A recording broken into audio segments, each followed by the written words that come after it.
on the things that he did, on certain things.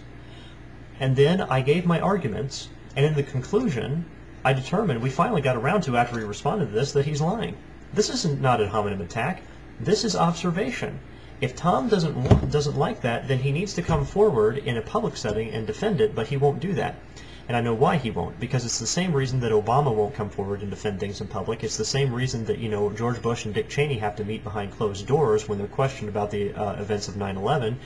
It's the same reason that Al Gore will not come forward and debate anyone, especially I think there's about, 3,000 scientists that are trying to sue Al Gore right now, and he won't come forward and defend anything. That's because they've got something to hide. I've told people repeatedly, I'm not getting into email debate, folks, because it's a waste of time. I've tried it. I've been doing this for a year. I'm not going to do it anymore. It wastes my time. I've got too many other things to do. I speak in public now. I don't have time for email crap. All people do is they endlessly argue because they will just keep dodging the topic and shifting it off to something else without standing and answering the question. I'm happy to answer people's questions. If anybody on here wants to make a comment on this YouTube video and ask me a question and just say, Chris, I would like your opinion on this. What do you think about this and this? I'll be happy to answer it. I'll make a whole YouTube video for you answering that question. I'm fine with answering questions, but what happens is I get people, look at the comments. I get insulted repeatedly. You want to talk about ad hominem attack, Tom? I get it all the time. And that's because I come forward and show people when they're lying about things. Now, people will come forward and tell me when I'm lying about things, but I'll come around and I show, guys, I've referenced what I'm talking about. Okay? I'm giving basic logical argument to these things. Now, if people don't like that, tough. Deal with it, okay? If you don't like, when you go looking for the truth, you don't go looking for it with the bias.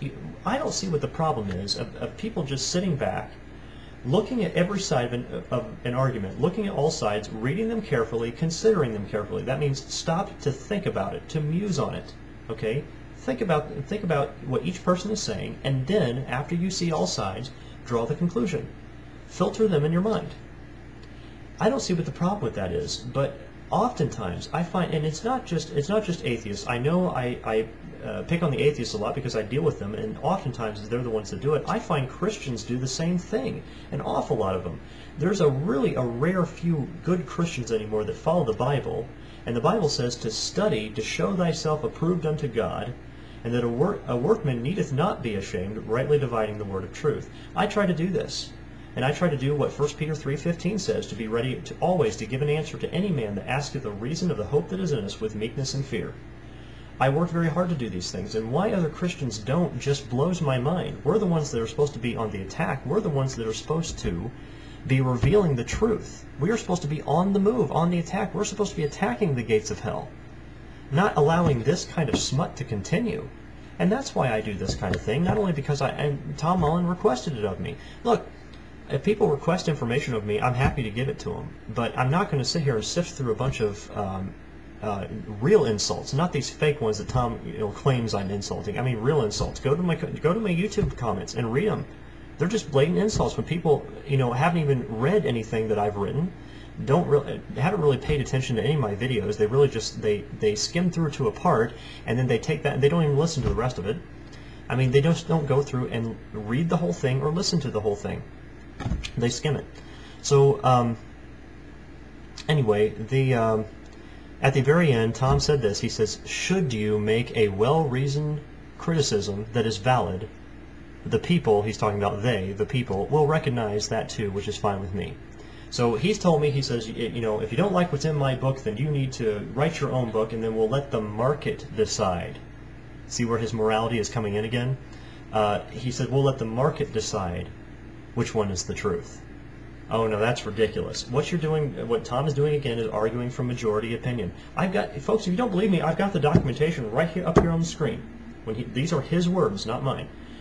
He's arguing from majority opinion, first of all, and second, it's all about economics. It's all about his capitalist system. It's all about making money. That's what it is to him. It's not about the truth. So folks, this is, again, a corruption of liberty.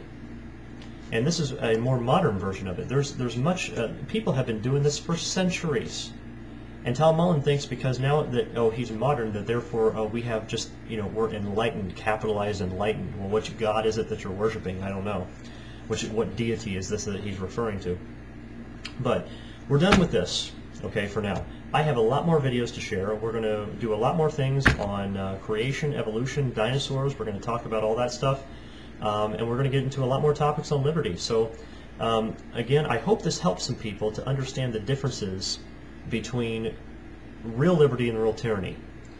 I don't think this is going to be enough for people to understand the specifics of what he's doing, but this is the kind of book that promotes democracy and that promotes socialism. And I'm sure Tom Mullen will even laugh at that. He'll never see this, of course, but he would laugh at that. But, of course, he wouldn't laugh at it if he came and debated it in public, which he's not going to be willing to do.